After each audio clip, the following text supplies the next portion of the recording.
আসসালামু আলাইকুম। সিএলটিভি 24 থেকে আমন্ত্রণ জানাচ্ছি। আমি তানিশা সুলতানা আফিফা। ৮ নং ষোলকবহর ওয়ার্ড বিএনপির দোয়া ও ইফতার মাহফিল ২৯ মার্চ ২০২৫। এখন আরেক দল শেখ হাসিনার মতো ভোটাধিকার কেড়ে নেওয়ার চেষ্টা করছে বলে মন্তব্য করছেন বিএনপির স্থায়ী কমিটির সদস্য আমির খসরু মাহমুদ চৌধুরী। তিনি বলেন, এখন আবার আরেক দল নামছে। এরা বলছে আমাদের এতগুলো কাজ করতে হবে, সংস্কার করতে হবে, ভোটের জন্য অপেক্ষা করতে হবে। তারা তো বুঝতে পারছে না তারা যে শেখ হাসিনার ভাষায় জনগণের কাছ থেকে ভোটাধিকার কেড়ে নিয়ে ভোটকে বিলম্বিত করে দেশে একটি অস্থিতিশীল পরিস্থিতি সৃষ্টি করতে চায়, সেটা কারোর কাম্য নয়। তিনি শনিবার ২৯ মার্চ বিকেলে নগরীর পাঁচলাইশ থানা সংলগ্ন কিং অব চিটাগাং এ পবিত্র মাহের রমজান উপলক্ষে ৮ নং ষোলকবহর ওয়ার্ড বিএনপির দোয়া ও ইফতার মাহফিল প্রধান অতিথির বক্তব্যে এসব কথা বলেন।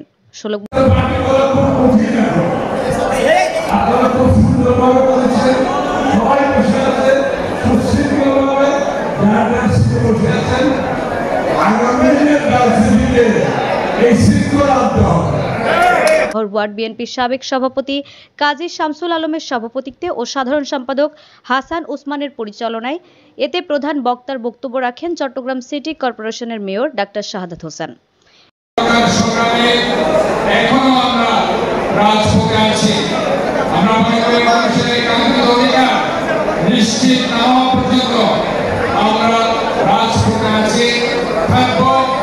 বিশেষ অতিথির বক্তব্য রাখেন চট্টগ্রাম মহানগর বিএনপির আহ্বায়ক আলহাজ এরশাদুল্লাহ, সাবেক সাধারণ সম্পাদক আবুল হাশেম বক্কর, সদস্য সচিব নাজিমুর রহমান।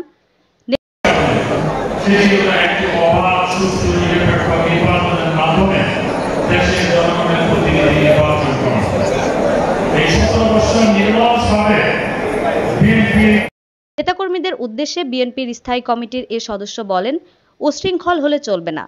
নতুন রাজনীতি হচ্ছে শৃঙ্খলার রাজনীতি। শেখ হাসিনা পালিয়ে যাওয়ার পর দেশের মানুষের মনোজগতে পরিবর্তন এসেছে। সেই পরিবর্তনে মানুষের আকাঙ্ক্ষা পূরণ করতে হবে, মানুষের নতুন চিন্তা ধারণা করতে হবে, তাহলে বিএনপির রাজনীতি এগিয়ে যেতে হবে। প্রধান বক্তার বক্তব্যে ডাক্তার শাহাদাত হোসেন বলেন, ২৫শে মার্চ যখন পাকিস্তানি বাহিনী বাঙালির উপর ঝাঁপিয়ে পড়ল, তখনও ৫ আগস্টের মতো আওয়ামী লীগ পালিয়েছিল। তখন বাঙালি যখন যা পেয়েছে তাই নিয়ে প্রতিহত করার চেষ্টা করছে। তখন একটা কথা ভেসে আসলো, আমি মেজর জিয়া বাংলাদেশের স্বাধীনতার ঘোষণা করলাম। তখন মানুষ বুঝলো আমরা একা না, বাংলাদেশের সশস্ত্র বাহিনী আমাদের সঙ্গে আছে। সে সময় জিয়াউর রহমানের ক্যাম্পে বসে যুদ্ধের পরিকল্পনাও করতেন, যুদ্ধেও যেতেন। তখন থেকেই জিয়াউর রহমান বাংলাদেশের মানুষের আস্থার নাম হয়ে ওঠে। বিশেষ অতিথি এরশাদুল্লাহ বলেন, স্বৈরাচারী শেখ হাসিনা জিয়াউর রহমানের নাম সব জায়গা থেকে মুছে ফেলতে চেয়েছিল, এমনকি বাচ্চাদের পাঠ্য বই থেকেও মুছে ফেলেছিল। কিন্তু জিয়া বাংলাদেশের 18 কোটি মানুষের হৃদয়ে বিরাজ করছে, তাকে মানুষের মন থেকে মুছে ফেলা যাবে না। আবুল হাশেম বক্কর বলেন, ফ্যাসিস্ট সরকার দীর্ঘ 16 বছর এই জাতির উপর নির্যাতন চালিয়েছে। তারা হত্যা করেছে, খুন করেছে ক্ষমতায় টিকে থাকতে। জুলাই ছাত্র জনতার গণঅভ্যুত্থানের মাধ্যমে সেই অবস্থান থেকে মুক্তি পেয়েছি। আমরা আশা করব অন্তর্বর্তী সরকার নির্বাচনের জন্য প্রয়োজনীয় ন্যূনতম সংস্কারগুলো করে অতি দ্রুত নির্বাচন দেবে। নাজিমুর রহমান বলেন, জিয়া পরিবারের বাংলাদেশের স্বাধীনতা ও সার্বভৌমত্বের প্রতীক।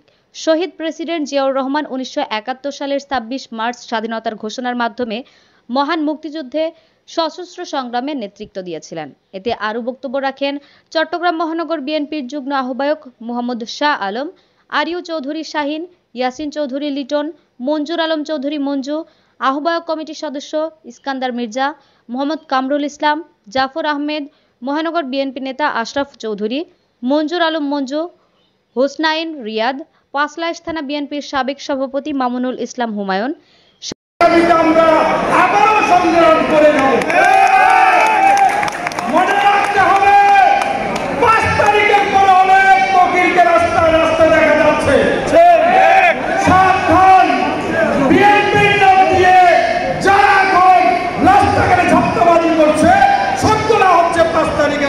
সম্পাদক মনির আহমেদ চৌধুরী, মহানগর যুবদলের সাবেক সাধারণ সম্পাদক মোহাম্মদ শাহেদ, স্বেচ্ছাসেবক দলের সাবেক সভাপতি এইচ.এম. রাশেদ খান, মহানগর স্বেচ্ছাসেবক দলের সদস্য সচিব জমির উদ্দিন নাহিদ, বিএনপি নেতা শাহিদুর রহমান বেলাল, শাহ আলম চৌধুরী, জাকির হোসেন, মোহাম্মদ মুসা, ইকবাল পারভেজ, দিদারুল আলম, তৌহিদুল ইসলাম রানা।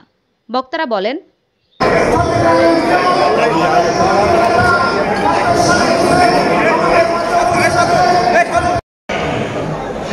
একটি অবাধ সুস্থ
কঠিন সময় আপনি করছেন, সেটি হচ্ছে